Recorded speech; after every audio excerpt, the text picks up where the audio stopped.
So in your computer, suppose if you are using Microsoft PowerPoint presentation and if you want to create a add a symbol using keyboard shortcut, then there is a trick that we are showing you. For doing this, first you must open the PowerPoint slide, and after that you can simply click here, and then you can go to your computer keyboard, and there you can see first you must this is the number lock key.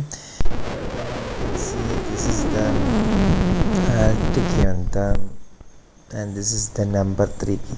So if you press the alt key and on the right side number 3 in my keyboard, then nothing results there. So I turn on the number lock once again, and I'm going to press the alt key, and on my left side of the space bar, one of my finger is in this alt key and another finger is in the number 3 key. So you can see that the add symbol have been added here, and you can even change the color in Microsoft PowerPoint presentation. You can simply change the color from here.